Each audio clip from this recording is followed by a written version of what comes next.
अस्सलाम वालेकुम। 28 नवंबर सन 2021 इतवार की शब है और 29 नवंबर होने में 1 घंटा बाकी है।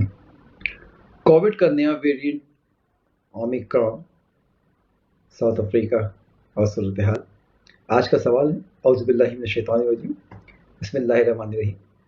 अहबाब और दोस्त मुझे पूछ रहे हैं कि इसके ऊपर आपका क्या तबसरा है।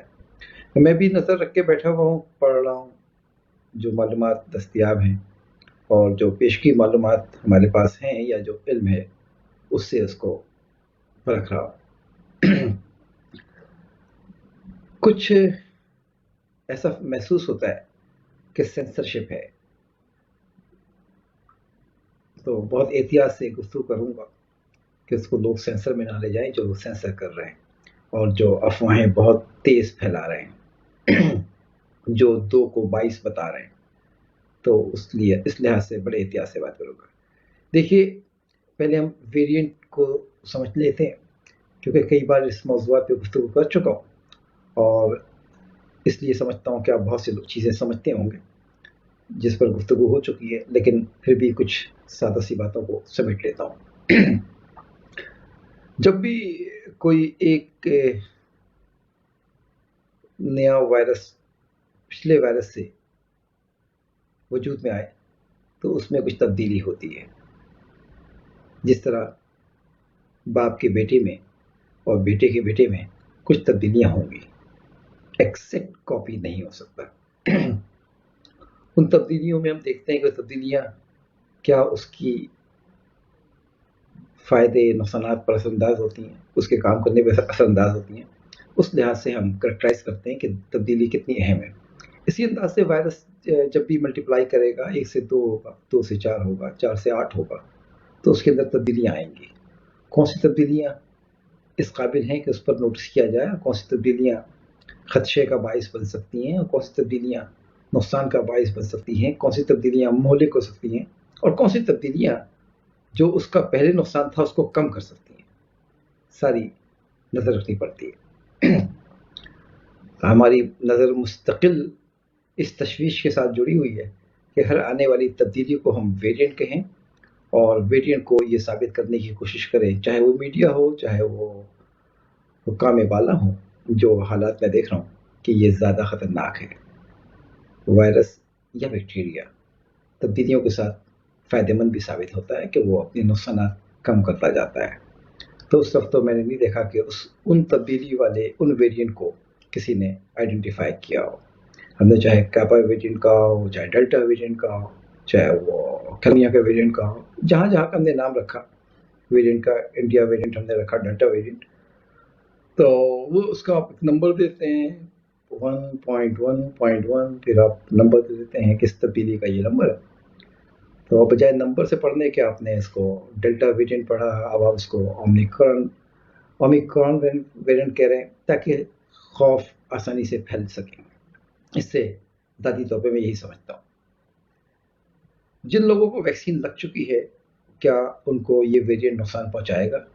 हमारे पास इस वक्त तक कोई शवाहिद नहीं है। साउथ अफ्रीका की तमाम फ़्लाइट्स बंद की गई हैं इसलिए कि साउथ अफ्रीका में वो वेरिएंट आ गया है।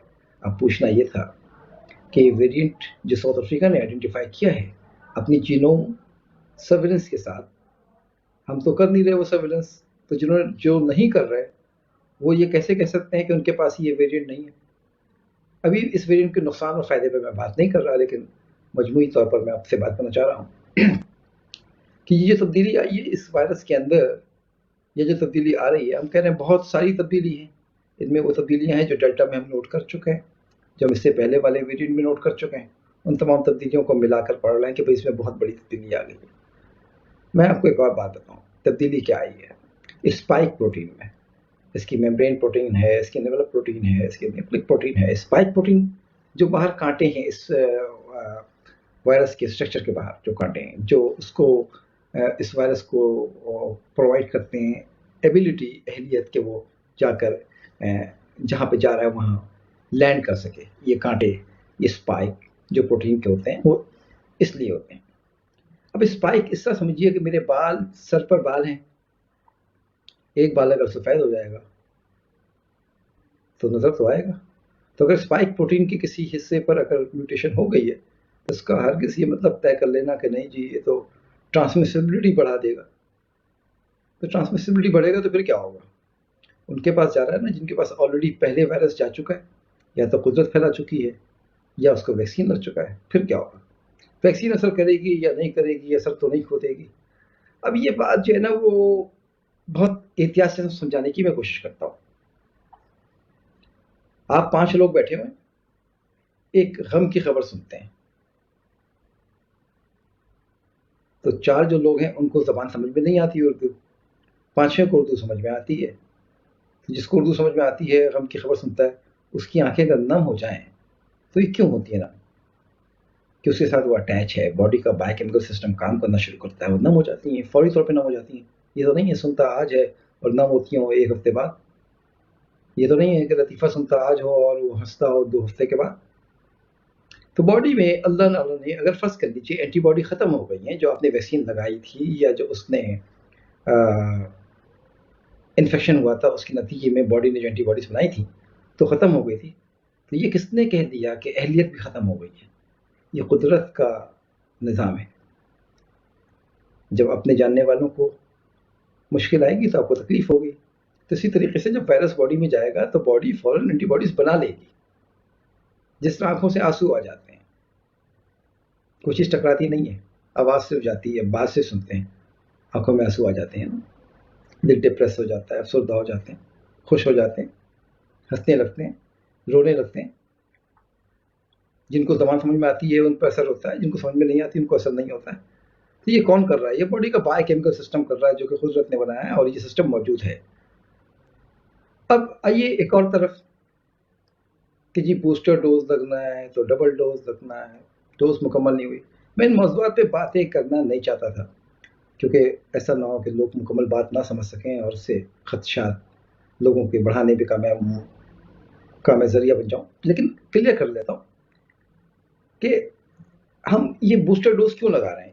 ہم یہ سمجھ رہے ہیں نا کہ جی ان کے اندر باڈی کے اندر امیون سسٹم کام نہیں کر رہا تو ہم اپنا وائرس بھیجیں گے, چاہے ایم آر این اے ہو چاہے وہ ان ایکٹیویٹیڈ وائرس ہو. تو جب وائرس باڈی میں جائے گا تو باڈیز کے خلاف اینٹی باڈیز بنا لیں گی, اینٹی باڈیز بنائیں گی تو وہ وائرس کو آنے نہیں دیں گی. جب بھی کوئی وائرس آئے گا تو وہ تیار ہوں گی اس کو مارنے کے لیے. تو وہ لوگ جن کی امیونٹی کمزور ہے, امیونو کمپرومائزڈ لوگ ہیں جیسے کہ ایڈس کے مریض, ان کے لیے تو بات سمجھ میں آتی ہے. یا وہ لوگ جو امیون کو روکنے کے لیے دوا کھا رہے ہیں, جن کا ٹرانسپلانٹ ہوا ہے, ان کے لیے بات سمجھ میں آتی ہے. لیکن بعض بات ہر وقت سمجھ میں نہیں آتی. دیکھیے پاکستان میں ویکسین بہت دیر سے آیا, امریکہ میں بہت پہلے آیا. تو جب پاکستان میں دیر سے آیا تو اس دوران تک وائرس پاسپورٹ یا امیگریشن کے انتظار میں رکا ہوا نہیں تھا, وہ پھیل رہا تھا وائرس. اور جب پھیل رہا تھا تو پاکستان میں پھیل چکا. تو جس وقت ان کو ویکسین لگ رہی تھی ہمیں وائرس لگ رہا تھا. یہ ضروری تو نہیں ہے کہ وائرس جو ہے نقصان بھی پہنچائے, نظر بھی آئے, پہنچ رہا تھا. تو ہمارے پاس قدرتی وائرس پہنچا.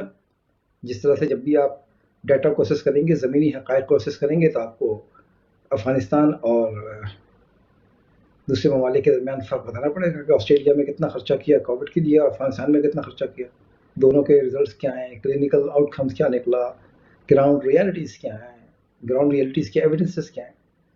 یہ سب ہمیں سمجھنا پڑے گا. ہمیں دیکھنا پڑے گا کہ واقعی ہم جس خطوط پہ چل رہے ہیں وہ سائنس کے خطوط ہیں, یا ہم سب جو ہیں وہ کسی ہائپنوسس میں ہیں. ہم سب کو ایک طرح سے سوچنے پر مجبور کر دیا گیا ہے. جس انداز سے ویکسینز اپروو کر رہے ہیں, جس انداز سے ہم اس کے اوپر احتیاط کے تقاضے بتا رہے ہیں, یہ انداز تو بہت عام سطح کا ہے. یعنی کہ وہ جو ہائی اسکول کے لوگ ہیں وہ بھی اسی انداز سے اسیس کریں. اگر ان کو کہیں کہ ان ڈیٹا کی بنیاد کے اوپر آپ اسیس کریں. آپ آج بھی ٹیسٹ پی سی آر کر رہے ہیں, جینوم سیکوینسنگ پاکستان میں تو نہیں ہو رہی جس سے ہم یہ کہہ سکیں کہ یہ والا آیا ہے کہ نہیں آیا.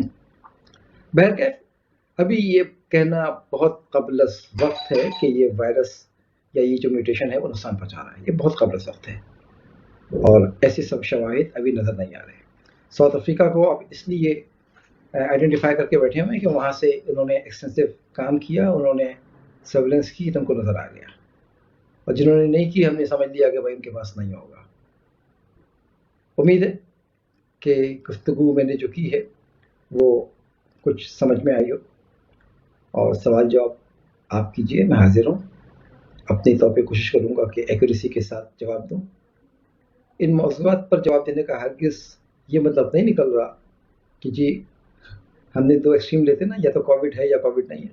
दूसरा कहता है कि जी वो कोविड से इनकारी है, कोविड को मानता ही नहीं है। भाई ये बात नहीं है, लेकिन गैर ज़रूरी तौर पर जो खौफ है और उसी को फोकस करना कि जो आप चाहते हैं वही लोग सोचें, जो बाकी साइंटिफिक इश्यूज़ हैं जिसके साइंसी सबूत हैं उस पर ना सोचा जाए, ये बात कतई मुनासिब नहीं है। पिछले दिनों जितना कुछ हमने लूज़ किया अफरा तफरी में, उसको असेस करना चाहिए, उसको क्वांटिफाई करना चाहिए, और उसके तय आगे बढ़ना चाहिए। आपका, हम सबका और मेरा अल्लाह हामी नासिर हो। बहुत शुक्रिया।